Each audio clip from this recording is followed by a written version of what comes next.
I will say this Yeah. about the taste is that if they can get that taste right, Well, talk about it now. people will eat it up, bro.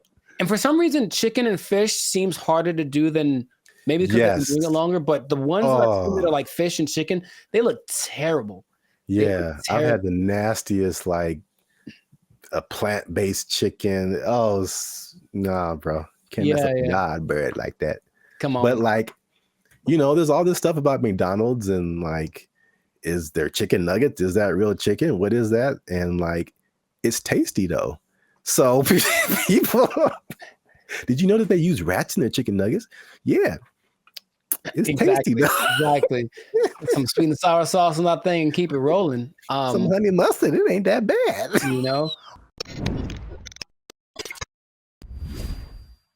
What's going on, everybody? I'm Jericho, and this is Zap, and you are tuned into the Life's a Circus podcast, where we talk about things that are funny, interesting, and ridiculous. And this is going to be very controversial for me. We are talking today about 3D printed meat. Ew. Meat that comes out of a printer. I know that was my first reaction, but check it out. So, what if I told you that, like, regular farming is kind of destroying the planet? So 3D printed meat could be the solution. Some people say it's unnatural. Some people think it's gross, like Zap's reaction. But science says otherwise. So stay tuned to the end because you're going to want to find out who's doing this. Want to know? Yes, I want to know who's doing this. Why they're doing it, and when 3D printed meat could be hitting your favorite burger joint or steakhouse in the future. But before we get into that, just a couple of things. Please do us a big favor. Make sure to subscribe to our channel so you can find out when we have a next episode. Make sure to like so that the almighty YouTube algorithm knows to send us to more people. And if you're really feeling generous, because we are not fully monetized yet, hit the join button. Be a member. Join the BFFs. Have a good time being with the family. Okay, so 3D printed meat. Based off of your reaction, I'm not even going to say anything. I just want to ask you right away. What comes to your mind when I just say that without any explanation? 3D printed meat. It don't sound natural. Hold up. Wait a minute. Something ain't right. That's what a lot of people say about it. And it is. I don't think God likes it. You would be right. So basically, the idea is that meat has been, or the cultivation of meat is causing a lot of problems with the environment, just from clearing out, forests to make room for, farming is a problem. And then the CO2 emissions that come from all of the animals that we raise has been harmful for the environment. So some smart people have been, I guess, tasked with fixing the problem. I see what the problem is. That's the problem. That is not kind. You know what's not kind? Dragging me out in the middle of nowhere, halfway around the world, based on a goddamn... This actually started back in 2006, believe it or not. The first group that was really into this was a group called Fab at Home. And they created the first, I guess you could call it like meat in a laboratory. Now, the first not even plant-based, but the first lab-grown burger cost around $300,000 to make, and it wasn't tasty. So already kind of moving in the wrong direction. But what has been happening in the last probably 7 to 10 years is companies like Caucus, Stakeholder Foods, Redefine Meat, Memphis Meats, and Modern Meadow have been working on creating meat that not only is good for the environment, but also tastes good. That's a great answer. That's good. I want you to take you through the process of how you do this. How do you make meat in a printer? Literally a printer, right? 3D printer, and put a material in there, and then it spits out the object that you want. In this case, it's meat. So you basically you have to take cells from an animal. Okay, it doesn't hurt it, but take cells from an animal, and then You put them into the printer. That's really all it is. And then layer by layer, What? and layer by layer, it creates these, think like frosting decorating a cake, like that kind of idea. Because if you watch the video of them doing it, it basically looks like it doesn't look like meat at first, right? It kind of looks like some cake frosting layer by layer, and it's really kind of arduous process. You don't seem to like this at all, and trust me, I'm just telling you because I want you guys to be informed. Our future, or this looks like it will be our future. And then it forms into something that's like the shape of a burger or a steak.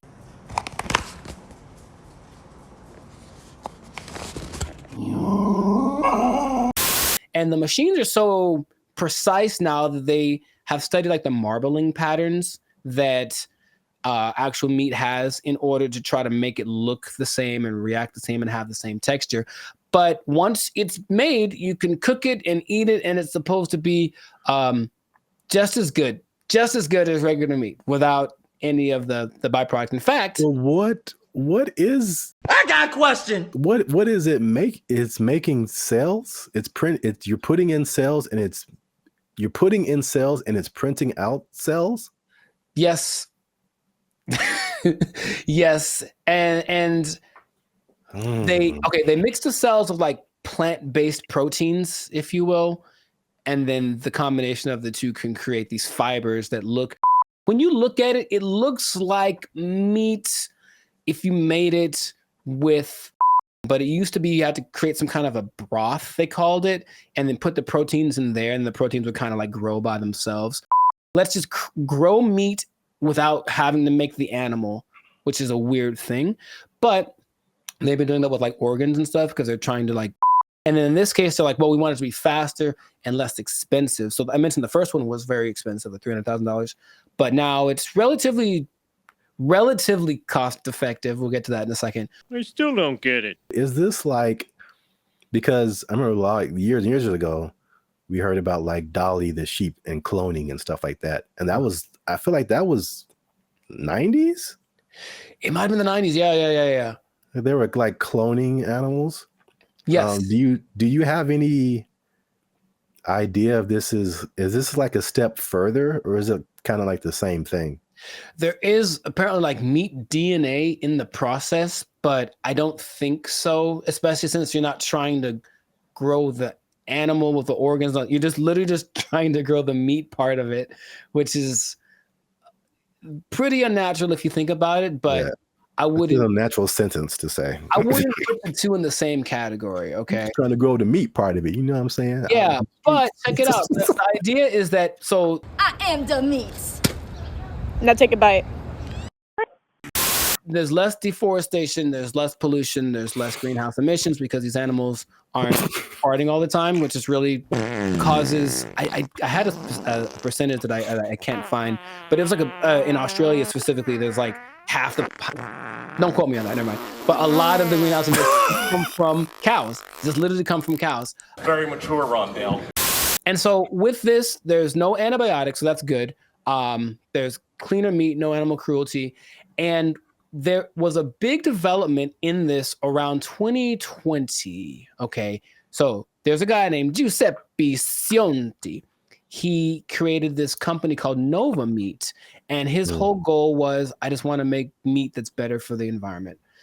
And he made it, and he took it around Europe saying, hey, try my fake meat out because. So then a Spaniard named Joseph Santijas tried it, and he told him, hey, Giuseppe, this sucks, but I am an expert in meat cultivation, so I will help you make it more realistic, basically have a better taste. And with their work in their restaurant in Spain, they started to develop it so that it actually becomes the goal is to make it indistinguishable between real meat. And apparently it's gotten some really good reviews. Hated it.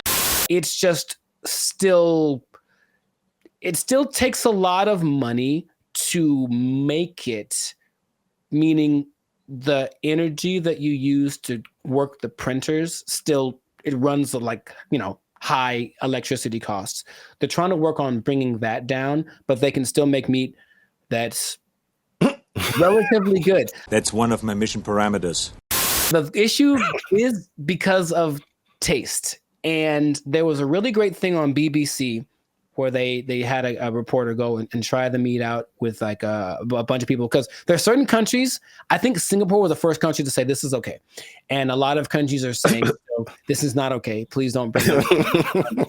But the issue has always been like the taste. Like I don't. So let's take chicken, right? Because I'm basically talking about beef and burgers and things like that. But they have tried this with chicken and fish as well. And there was a website where you could order it.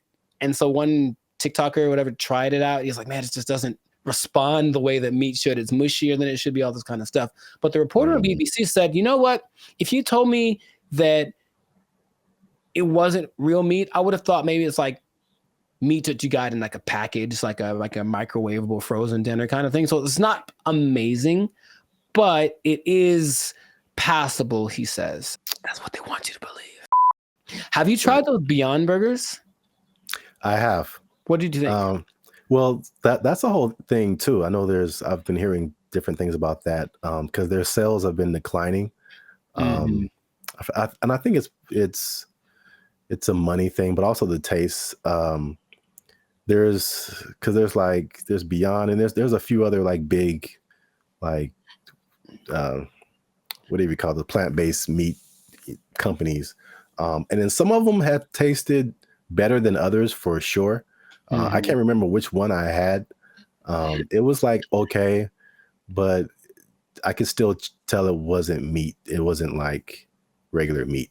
It's definitely a no for me, dog. And will it ever get to the point where you can't tell, especially if you look at these pictures, it's like, it just doesn't look like, how are you going to make that connection between like the specific fibers and all that kind of stuff, that when it break it apart, it just kind of looks artificial. It's kind of fake. That's what I don't understand. It's like, if you're using the same, like, why doesn't the output match the input? If you're like, because I mean, this is light years beyond my comprehension. Science was like my worst subject in school. Like, I don't like any of this.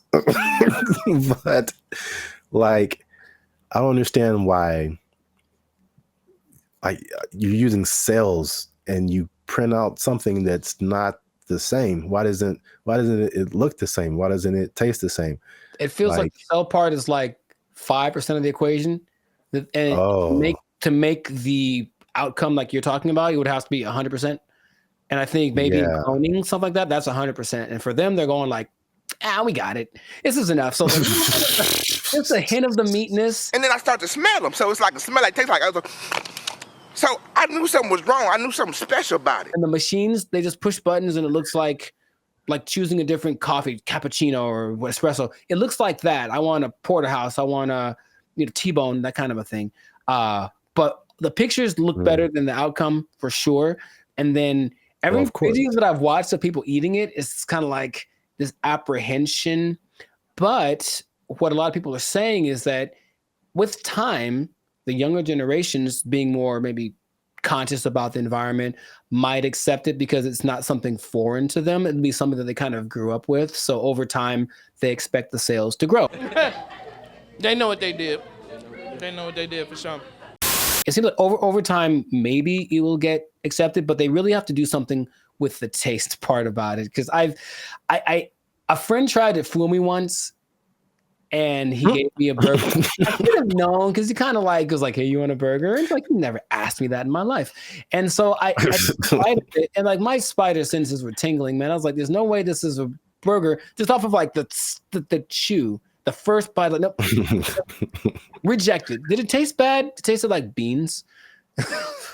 But I was more about the texture and stuff like that. So if they really want to make this kind of stick, then I guess they have to make it a lot better. But my issue has been, I'm supposed to be arguing for the side of this will help the environment, but I'm a meat lover first. I'm sorry, I'm a meat lover first. Why is it that vegetarians have to have something meat-ish? Is this for vegetarians? It's for everyone, but vegetarians could eat it because it's well, I mean, there's vegetable protein mostly in it, so I think a vegetarian could eat this and it would fit their diet. just to play devil's advocate, Yeah, like immediately as you said that, I think that it's not for they don't make this for vegetarians. They make it for people who like meat to transition over to more vegetarian that meals. transition period is kind of like just pick a side, man. Pick one side. I've chosen my side. I've chosen the Helium diet. Come on, man. I will say this Yeah. about the taste is that if they can get that taste right, Well, talk about it now. people will eat it up, bro. And for some reason, chicken and fish seems harder to do than maybe because they've been doing it longer. But the ones that I've seen that are like fish and chicken, they look terrible. Yeah, I've had the nastiest like a plant-based chicken. Oh, nah, bro. Can't mess up God bread like that. Come on. But like, you know, there's all this stuff about McDonald's and like, is there chicken nuggets? Is that real chicken? What is that? And like, it's tasty though. So people, did you know that they use rats in their chicken nuggets? Yeah. It's tasty though. Exactly. Some sweet and sour sauce on that thing and keep it rolling. Some honey mustard, it ain't that bad. You know? Ooh, it's right. But what I promised all of you was to tell you when it's happening, because I said it's coming, and it will be coming when they can figure the money part out, because they have been losing money since they started doing this because it's just not enough demand for it, and it costs too much at this moment to make it, because like I said, these printers, if you see them, they're really big, and just I'm not sure about the numbers, but it takes a lot of money just to power them. So to make, I think the goal is to make like 1 million steaks this year. That's going to cost an incredible amount of money. And then there are still countries that won't allow you to have it.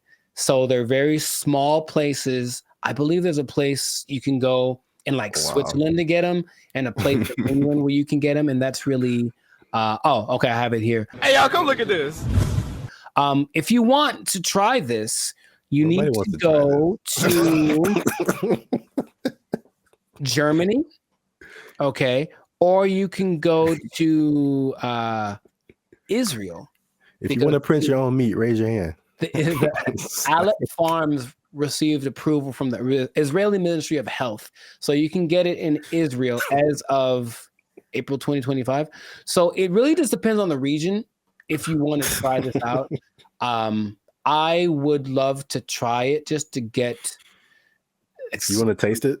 Just to have a story to tell about how I hate it and I threw it against the wall and I punched the chef in the face, like, you know.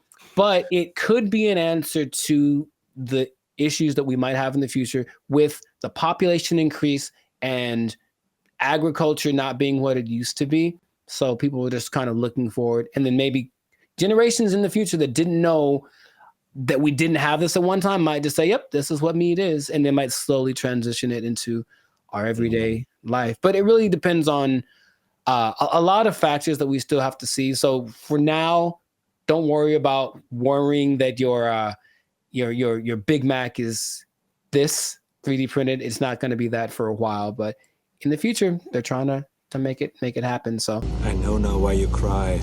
I would love to know in the comments, one, would want to try this, if you have tried it, or if you have any other solutions for the save the world situation, because it does seem like something that it's a good idea, but the execution leaves a lot to be desired, you know. But this has been another episode of the Left Circus podcast. So make sure to leave a comment, to like, to subscribe, become a member. Go ahead and join, and we'd love to have you as part of the BFFs. And I'll just tell you this: if you're a meat lover like me, and meat is life, and you can be a professional. I say we gotta. Okay, it's hard. Sorry, you can't take it. Meat is life. And you said you can either eat the fake meat, the 3D printed meat, or you'd have to lose your job, but you can still eat meat. I'll tell you what. I'll tell you what. That's a decision. I'll tell him to take my job. You can have my job. I'm not going to eat fake meat. It's not real. Oh, what happened to Dolly? Clone him. Ah, poor Dolly. They took our jobs.